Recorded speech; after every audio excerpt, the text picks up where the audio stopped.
بسم اللہ الرحمن الرحیم۔ السلام علیکم۔ کم سے کم ایک مرتبہ درود شریف پڑھ کر نیچے کامنٹ میں ڈن لکھ دیجیے۔ اچھا جی، تو آج کی ویڈیو میں ہم بات کریں گے کہ وہ کون سی 3 غلطیاں ہیں جن کی وجہ سے ہماری تہجد کی نماز اور ہماری تہجد کی دعا قبول نہیں ہوتی۔ کیونکہ بہت سے لوگ ایسے ہیں جو بہت محنت سے تہجد میں اٹھتے ہیں، اپنی نیند قربان کرتے ہیں، تہجد کی نماز ادا کرتے ہیں اور بہت سی دعائیں کرتے ہیں، مگر 3 غلطیاں، صرف 3 غلطیاں جو وہ کرتے ہیں تو اس سے ان کے تہجد کی دعا رائگاں چلی جاتی ہے، ان کی تہجد کی دعا رد ہو جاتی ہے، ان کی تہجد کی دعا قبول نہیں ہوتی۔ یاد رکھیں، اگر آپ محنت کرتے ہیں، اٹھتے ہیں، نماز تہجد ادا کرتے ہیں، اپنا گرم بستر چھوڑتے ہیں، نیند قربان کرتے ہیں، سارے دن کے تھکے ہوئے ہیں گھر کے کام کاج کر کے، اور پھر اس کے باوجود آپ اپنی نیند قربان کر کے نماز تہجد ادا کرتے ہیں اور ساتھ ہی یہ 3 غلطیاں بھی آپ کر رہے ہیں، تو آپ کی تہجد قبول نہیں ہوگی۔ تو پہلے یہ 3 غلطیاں دور کریں، اس کے بعد آپ نماز تہجد ادا کریں اور پھر جا کر انشاءاللہ آپ کو اس نماز کے فوائد حاصل ہوں گے۔ کیونکہ یہ کوئی عام نماز نہیں ہے، یہ وہ نماز ہے جس کے بارے میں اللہ کے پیارے نبی صلی اللہ علیہ وسلم نے فرمایا کہ 3 لوگ ایسے ہیں کہ جن کو دیکھ کر اللہ تعالیٰ اپنی شان کے مطابق مسکراتا ہے، خوش ہوتا ہے۔ کون ہیں وہ 3 لوگ؟ نمبر 1، جو جہاد کے لیے صفیں درست کرتے ہیں، نمبر 2، جو نماز کے لیے صفیں درست کرتے ہیں، اور نمبر 3 وہ خوش نصیب لوگ ہیں جو تہجد کے لیے اٹھتے ہیں، اپنی نیند قربان کرتے ہیں اور آدھی رات کو مصلی کو آباد کرتے ہیں، اور جب یہ نماز تہجد کے لیے کھڑے ہوتے ہیں تو اللہ ان کی اس ادا کو دیکھ کر مسکراتا ہے، اپنی شان کے مطابق مسکراتا ہے اور خوش ہوتا ہے۔ اب میرا آپ سبھی سے ایک سوال ہے کہ جو بندہ آدھی رات کو اٹھ کر نماز تہجد ادا کرتا ہے اور اللہ اس کو دیکھ کر پیار سے مسکراتا ہے، اس سے خوش ہوتا ہے، اور جب وہ بندہ دعا کے لیے ہاتھ اٹھائے گا تو کیا اللہ تعالیٰ اس کو خالی ہاتھ لوٹا دیں گے؟ کیا ایسا لگتا ہے آپ کو؟ وہ ضرور قبول کرتا ہے اس کی وہ دعا جو وہ تہجد میں مانگتا ہے، مگر اس سے پہلے آپ اس چیز پر غور کریں کہ کہیں آپ یہ 3 غلطیاں تو نہیں کر رہے۔ اگر آپ کر رہے ہیں تو اس سے پہلے آپ اپنی 3 غلطیاں درست کریں، کیونکہ یہ کوئی عام نماز نہیں ہے۔ نبی پاک صلی اللہ علیہ وسلم نے ارشاد فرمایا کہ ماہ رمضان کے روزوں کے بعد سب سے افضل روزے ماہ محرم کے روزے ہیں، اور فرض نمازوں کے بعد سب سے افضل نماز نماز تہجد ہے۔ تو اب بات کرتے ہیں کہ وہ 3 غلطیاں کون سی ہے کہ جس کی وجہ سے ہماری تہجد کی نماز قبول نہیں ہوتی۔ ایگزیکٹلی جب ہماری نماز قبول نہیں ہوگی تو ہماری دعا بھی قبول نہیں ہوگی۔ تو دیکھ لیتے ہیں کہ وہ 3 غلطیاں کون سی ہیں۔ تو سب سے پہلی غلطی حضرت عبداللہ ابن عمر رضی اللہ تعالیٰ عنہ، یہ ایک دن حضرت عمرو بن عاص کے بیٹے حضرت عبداللہ بن عمرو کے پاس بیٹھے ہوئے تھے، تو دوران گفتگو حضرت عمرو بن عاص کے بیٹے حضرت عبداللہ بن عمرو نے ایک حدیث سنائی، اللہ کے پیارے رسول صلی اللہ علیہ وسلم کا ایک فرمان سنایا۔ اب وہ بات سنا کر چلے گئے۔ جب وہ چلے گئے تو حضرت عبداللہ بن عمر رضی اللہ تعالیٰ عنہ دیر تک بیٹھے روتے رہے۔ آپ کے پاس آپ کا ایک خادم، ایک چاہنے والا بیٹھا ہوا تھا، تو انہوں نے پوچھا کہ بلا آپ کیوں رو رہے ہیں؟ جب اس نے حضرت عبداللہ بن عمر سے یہ پوچھا تو وہ پھر کھل کر رونے لگے، پھر روئے اور اتنا روئے کہ آپ کی داڑھی آنسوؤں سے تر ہو گئی۔ آپ کہنے لگے کہ عبداللہ بن عمرو نے مجھے ایک حدیث سنائی اور وہ حدیث سن کر مجھے ڈر لگ رہا ہے۔ تو وہ پوچھنے لگے کہ حضرت وہ کون سی حدیث ہے، مجھے بھی سنا دے۔ تو آپ نے بتایا کہ وہ مجھے اللہ کے رسول صلی اللہ علیہ وسلم کا ایک فرمان سنا کر گئے ہیں کہ جس کے دل میں رائی کے دانے کے برابر بھی تکبر ہوگا، اللہ تعالیٰ اس کو جنت کی خوشبو بھی سونگھنے نہیں دے گا۔ حالانکہ جنت کی جو خوشبو ہے نا، یہ حدیث میں آتا ہے کہ وہ 500 سال کی مسافت سے آنا شروع ہو جائے گی۔ تو دیکھیں، جس کے دل میں رائی کے دانے کے برابر بھی تکبر ہوگا تو اللہ تعالیٰ اس کو جنت کی خوشبو بھی سونگھنے نہیں دے گا۔ وہ کہنے لگے، اے میرے دوست، مجھے ڈر لگ رہا ہے، مجھے اللہ سے خوف آ رہا ہے کہ میرا اللہ میری پکڑ نہ کر لے، دعا کرو کہ اللہ مجھے عاجزی کی توفیق دے۔ تو یاد رکھیں کہ اگر نیکی کر کے تہجد پڑھ کے دل میں تکبر پیدا ہوا کہ میں تو بڑا نیک ہوں، میں تو تہجد کے لیے اٹھتا ہوں، تو آپ کی تہجد قبول نہیں ہوگی، یہاں تک کہ آپ کی کوئی بھی عبادت قبول نہیں ہوگی۔ اس لیے تکبر سے اپنے دل کو پاک رکھیں، تکبر پہلے دور کریں، اس کے بعد نیکیوں کی طرف آئیں۔ آپ کے اندر عاجزی ہو. اگر آپ کو عبادت کرنی ہے تو آپ کے اندر عاجزی ہو. حضرت امام عالی مقام حضرت امام حسین رضی اللہ تعالیٰ عنہ نے اپنا سارا کنبہ لٹا دیا.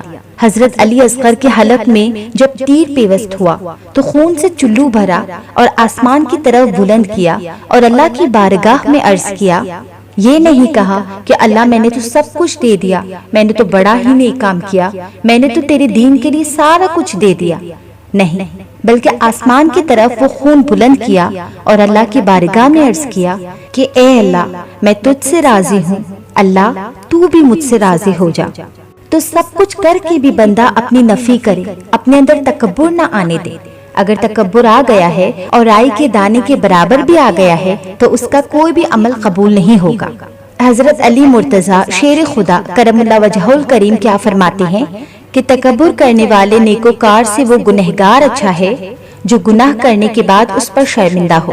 یعنی اگر نیکی کر کے آپ کے دل میں تکبر آ گیا تو تجھ سے زیادہ وہ گنہگار اچھا ہے جو گناہ کر کے گناہ پر شرمندہ ہے. اس لیے اگر آپ تہجد کے لیے اٹھتے ہیں اور دل میں یہ خیال آتا ہے کہ میں تو بڑا تہجد گزار ہوں، میں تو بڑا نیک ہوں، میں تو 5 وقت کا نمازی ہوں، قرآن پڑھنے والا ہوں، تو یہ تکبر آپ کے عمل کو ضائع کر لے گا. حضرت شیخ سعدی شیرازی رحمۃ اللہ علیہ اپنے بچپن کا ایک واقعہ بیان کرتے ہیں کہ مجھے اللہ نے توفیق دی کہ میں 5 وقت کا نمازی بن گیا، قرآن پڑھنے والا بن گیا، اور پھر اللہ نے کرم کیا تو میں تہجد پڑھنے والا بن گیا. اور ایک دن میں اپنے والد کے ساتھ مسجد گیا تو یہ وہ زمانہ ہوا کرتا تھا کہ جب لوگ مسافر ہوا کرتے تھے تو وہ راستے میں چلتے چلتے راستے میں جو بھی مسجد آ جاتی تھی وہاں پر وہ رات میں آرام فرما لیتے. تو حضرت شیخ سعدی شیرازی فرماتے ہیں کہ میں اپنے والد صاحب کے ساتھ گیا مسجد میں، تو وہاں جا کے میں نے تہجد کی نماز ادا کی. کہتے ہیں کہ میں نے سلام پھیرا تو قریب ہی ایک مسافر لیٹا ہوا تھا، تو میں اپنے والد سے کہنے لگا کہ ابا جی دیکھو یہ کتنے کم نصیب ہیں کہ یہ سوئے ہوئے ہیں، اور میں کتنا خوش نصیب ہوں کہ میں تہجد پڑھ رہا ہوں. تو ان کے والد فرمانے لگے کہ بیٹا تو نے جو تہجد پڑھی ہے اس سے بہتر تھا کہ تو سویا رہتا. اگر تہجد پڑھ کے دل میں تکبر پیدا ہو جائے، خود کو آپ پارسا اور دوسروں کو گنہگار سمجھنے لگے، تو ایسی تہجد پڑھنے سے بہتر ہے کہ بندہ سویا رہے، کم سے کم اس میں تکبر تو پیدا نہیں ہوگا. تو اگر آپ یہ غلطی کر رہے ہیں تو اس غلطی کو چھوڑ دیں. سب کچھ کر کے بھی اس کی بارگاہ میں یہ کہیں کہ یا اللہ میں تو کچھ بھی نہیں، آپ نے مجھے توفیق دی تبھی میں نے یہ نماز پڑھی، اس کا شکر ادا کریں. یا اللہ تو نے ہی مجھ پر کرم کیا کہ میں تہجد کے لیے اٹھا ہوں. تو سب سے بڑی غلطی کیا ہے کہ آپ کے اندر تکبر نہ آئے. اب بات کرتے ہیں دوسری غلطی کی کہ وہ دوسری غلطی کیا ہے کہ جس کی وجہ سے ہماری تہجد قبول نہیں ہوتی. تو دوسری غلطی ہے ریاکاری، دکھلاوا. یعنی بتاتے پھرے کہ میں تو رات کو تہجد پڑھتا ہوں، میں تو تہجد کبھی چھوڑتا ہی نہیں، پچھلے 6 ماہ سے میں نے کبھی تہجد نہیں چھوڑی، میں تو روزانہ تہجد کے لیے اٹھتا ہوں چاہے میں دن بھر کا کتنا بھی تھکا ہوا ہوں. میں اتنے لمبے سفر پہ تھا اور اس کے باوجود بھی میں نے رات میں اپنی تہجد قضا نہیں کی. میں تہجد نہیں چھوڑتا، میں پکا تہجد گزار ہوں. تو اگر آپ نے اس نیت سے تہجد پڑھی کہ لوگ آپ کو تہجد گزار کہیں تو آپ کی تہجد ضائع ہو جائے گی. آپ نے کوئی بھی عمل اس نیت سے کیا کہ میری واہ واہ ہوگی، لوگ مجھے نیک سمجھیں گے، لوگ مجھے تہجد گزار، نمازی، حاجی کہیں گے، زکوٰۃ دینے والا کہیں گے یا صدقات دینے والا کہیں گے، متقی کہیں گے، تو آپ کا وہ عمل ضائع ہو جائے گا. ہاں اگر آپ نے اس نیت سے کہا ہے کہ میں کسی کو نماز تہجد کی ترغیب دینے کے لیے کہہ رہا ہوں کہ میں تہجد پڑھتا ہوں تو تو بھی پڑھا کر، میں نماز پڑھتا ہوں تو تو بھی نماز کی پابندی کیا کر، میں قرآن پڑھتا ہوں تو اس کی فضیلت یہ ہے سو تو بھی پڑھا کر، میں تہجد پڑھتا ہوں تو اس کی یہ فضیلت ہے تو تو بھی پڑھا کر، اس کے یہ فوائد ہیں، تو پھر اس پر آپ کا کوئی گناہ نہیں. لیکن اگر آپ ریاکاری کی نیت سے بتا رہے ہیں، دکھلاوا، بناوٹ، کہ لوگ میری واہ واہ کریں، میری شہرت ہو، تو پھر آپ کی تہجد قبول نہیں ہوگی. یاد رہے کہ انسان کی عبادت کا دار و مدار اس کی نیت پر ہے. اگر نیت خالص اللہ کی رضا ہے تو آپ کا عمل قبول ہوگا، اور اگر نیت جو ہے وہ خالص نہیں ہے تو اس میں ریاکاری ہے، دکھاوا ہے، تصنف ہے، بناوٹ ہے، لوگوں کو دکھلایا جا رہا ہے، شہرت حاصل کرنے کے لیے کی جا رہی ہے، تو آپ کا وہ عمل قبول نہیں ہوگا، بلکہ بعض صورتوں میں وہ عمل آپ کے لیے وبال بن جائے گا، اللہ کی ناراضگی کا سبب بن جائے گا. تو یاد رکھیے کہ اللہ کریم نے قرآن پاک میں ارشاد فرمایا ہے، پس جو کوئی اللہ سے، اپنے رب سے ملاقات کا امیدوار ہو تو اسے چاہیے کہ وہ اچھے اعمال کرے اور اپنے رب کی بندگی میں کسی کو شریک نہ ٹھہرائے۔ تو اس آیت سے پتہ لگتا ہے کہ بندہ اپنے رب کی بندگی میں کسی کو شریک نہ ٹھہرائے، عمل کرے تو فقط اللہ کی رضا کے لیے، اٹھے تہجد ادا کرے تو فقط اللہ کو راضی کرنے کے لیے، اس کی بارگاہ میں سجدہ دے، اس سے مانگے اور اسی کو دکھائے، کسی دنیا دار کو نہ دکھائے۔ یاد رکھیے کہ ریاکاری کو شرک اصغر بھی کہا گیا ہے۔ کیوں؟ کیونکہ یہ عمل تو اللہ کے لیے تھا اور تو لوگوں کو دکھا رہا ہے۔ اسی لیے اگر آپ تہجد پڑھتے ہیں اور پھر ریاکاری کرتے ہیں اور لوگوں کو یہ بتاتے پھرتے ہیں کہ لوگ مجھے تہجد گزار کہیں، تو آپ کی وہ تہجد ضائع ہو جائے گی۔ بخاری کی ایک حدیث ہے کہ نبی پاک صلی اللہ علیہ وسلم نے ارشاد فرمایا کہ جو شخص شہرت کے لیے عمل کرے گا تو اللہ تعالیٰ اس کے عیب ظاہر کر دے گا، اور جو شخص دکھاوے کے لیے عمل کرے گا تو اللہ اسے رسوا کر دے گا۔ تو دکھلاوا جو ہے تو یہ تو ثواب کی بجائے رسوائی کا سبب بنے گا۔ اسی لیے نیکی کریں تو فقط اللہ تعالیٰ کے لیے، اس میں ریاکاری نہ ہو، خالص اللہ کے لیے ہو۔ آپ تہجد کے لیے اٹھتے ہیں تو آپ کو مبارک ہو، مگر ساتھ ہی ساتھ ان گناہوں، ان غلطیوں سے بھی رکیں۔ اب بات کرتے ہیں تیسری بڑی غلطی کی جو بہت سارے لوگ کرتے ہیں، تو وہ یہ غلطی کرتے ہیں کہ نماز تہجد کو اس کے وقت پر ادا نہیں کرتے۔ یاد رکھیے کہ عمل کی قبولیت کے لیے ایک شرط یہ بھی ہے کہ عمل سنت کے مطابق ہو۔ اب تہجد کا وقت کب شروع ہوتا ہے اور کب ختم ہوتا ہے یہ بھی جان لیجئے۔ اور کیا غلطی کرتے ہیں لوگ، تو آپ سے ریکویسٹ ہے کہ توجہ سے اور دھیان سے اس بات کو سنیں۔ یاد رکھیے کہ جب نماز عشاء کا وقت شروع ہو جائے اور آپ نے نماز عشاء ادا کر لی تو آپ کے لیے اسی وقت سے نماز تہجد کا وقت شروع ہو جاتا ہے، لیکن اس نماز کے لیے سونا شرط ہے۔ چاہے آپ 10 منٹ ہی کیوں نہ سو لیں، آپ سو جائیں اور اس کے بعد اٹھ کر آپ نماز تہجد ادا کریں، ٹھیک ہے؟ تو اگر آپ سو جاتے ہیں اور پھر اٹھتے ہیں تو یہ نماز افضل ہے، تو یہ عمل افضل ہے۔ تو کوشش کریں کہ اگر آپ کو نماز تہجد پڑھنی ہے تو آپ تھوڑی دیر سو جائیں، اور اگر آپ عشاء کے بعد 2 رکعت پڑھ لیتے ہیں نماز تہجد کی نیت سے تو بھی آپ کی قبول ہو جائے گی، مگر آپ سو کر اٹھ کر پڑھیں گے تو وہ افضل ہوگا۔ تو ٹھیک ہے، یہ تو ڈن ہو گیا نا کہ نماز تہجد کا وقت کب شروع ہوتا ہے، یعنی جب آپ کی عشاء کی نماز مکمل ہو جاتی ہے اس کے بعد سے ہی آپ کے لیے نماز تہجد کا وقت شروع ہو جاتا ہے۔ اب اس کا وقت کب ختم ہوتا ہے؟ یاد رکھیے کہ جب صبح کی فجر کی اذان ہوتی ہے، جب نماز کا وقت شروع ہوتا ہے، جب سحری کا وقت ختم ہوتا ہے، تو سیم اسی وقت پہ نماز تہجد کا وقت ختم ہو جاتا ہے، ٹھیک ہے نا؟